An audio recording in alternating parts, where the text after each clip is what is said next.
Fondamentalement, non, je ne pense pas. Je ne pense pas qu'il y ait un lien entre le pouvoir et le sexe. Je pense que le sexe se nourrit, encore une fois, de codes et de la séduction. Et que dans la séduction, on a une culture qui n'est pas à l'aise avec la séduction, en fait. On est très à l'aise pour les stéréotypes, pour tout ce qui est vêtements, pour tout ce qui est apparence. Mais aller vers l'autre pour draguer, comme on dit, c'est quelque chose dans notre culture qui n'est pas facile. Alors que dans d'autres cultures sur cette planète, les hommes et les femmes vont aller plus facilement l'un vers l'autre.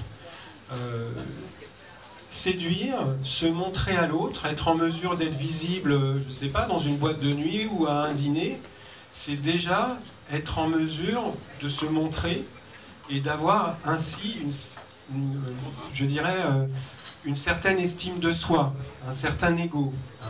On voit les séducteurs et les séductrices dans leur corps souvent avoir une position bien centrée et être en mesure d'être vus. Donc, vous voyez, c'est pas ce que je veux dire par là quand vous parlez rappelez-moi la question, de pouvoir et sexe. C'est pas forcément du pouvoir, c'est être en mesure d'avoir développé suffisamment d'un point de vue narcissique pour avoir confiance en soi et pour ainsi aller vers l'autre et se montrer.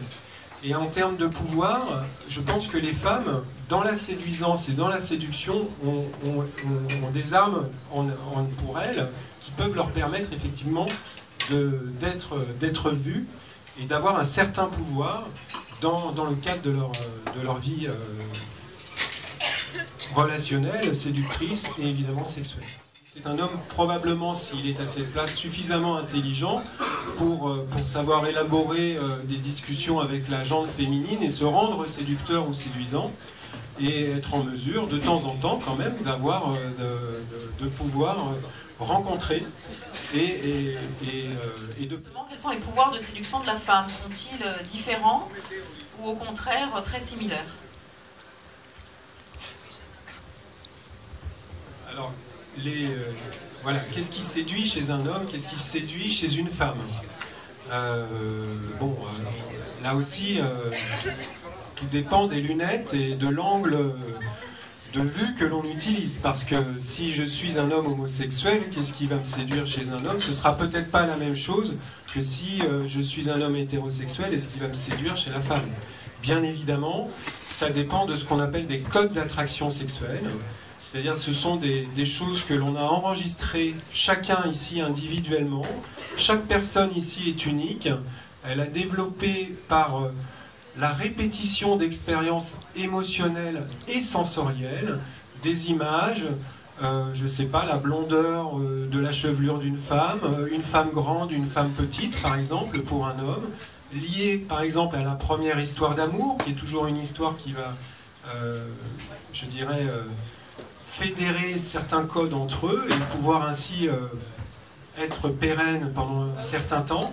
Donc ce qui me fait regarder une femme plus qu'une autre, c'est parce que cette femme, je l'identifie à une émotion que j'ai déjà vécue. Donc au niveau du cerveau, au niveau de l'encéphale, ce sont des petits circuits qui sont réactivés et qui vont me permettre d'avoir ce que vous appelez du désir. D'un point de vue fondamental, un enfant va regarder ce qui est lumineux, d'un point de vue fondamental, et ce qui est grand. Donc, entre une voiture jaune qui brille de grande taille et une petite voiture bleue de petite taille, il choisira la grande voiture jaune. Donc ça, si vous voulez, c'est ce qu'il y a de plus, je plaisante à moitié, mais c'est ce qu'il y a de plus basique au sein de notre fonctionnement, c'est-à-dire que spontanément, notre vue, l'image que l'on va aller saisir avec nos yeux va dépendre de certains paramètres innés qui nous permettent après d'élaborer effectivement des choses très complexes, des scripts très intelligents par notre néocortex, par nos fonctions supérieures, tels un code d'attraction. Mais effectivement, si je suis un petit garçon dans une école et qu'il y a une petite fille blonde parmi d'autres petites filles qui ne sont pas blondes, je vais plus regarder la petite fille blonde. Alors quels sont ces pouvoirs d'attraction de l'homme sur la femme? On a parlé du pouvoir, est-ce qu'il y en a d'autres? Du pouvoir politique, du pouvoir économique, du pouvoir culturelle, parce qu'on est encore et on demeure encore dans une culture en général où évidemment l'homme est favorisé par rapport à la femme. Qu'est-ce qui rend un homme séduisant, séducteur? Moi, j'utiliserai les réponses de mes patientes, c'est-à-dire les femmes que j'ai en consultation, quand je les interroge justement sur leur imaginaire, vont souvent évoquer ce que l'on appelle le tendre macho. C'est un terme un peu usé, hein, le tendre macho, mais avoir un homme qui tienne compte de leurs attentes, de leurs besoins, un homme qui sache être doux, tendre, romantique, mais comme elles le disent, et moi je trouve ça tout à fait, je dirais, spontané, un homme aussi qui soit mec. C'est-à-dire qu'une femme qui est attirée par les hommes va avoir aussi, à un moment donné, envie de sentir que son homme est un homme. Et là, c'est cette différence homme-femme qui permettra, je pense, à l'homme de devenir séducteur ou séduisant. C'est-à-dire c'est un homme qui va se centrer, qui va se porter, qui va aller de l'avant dans la vie,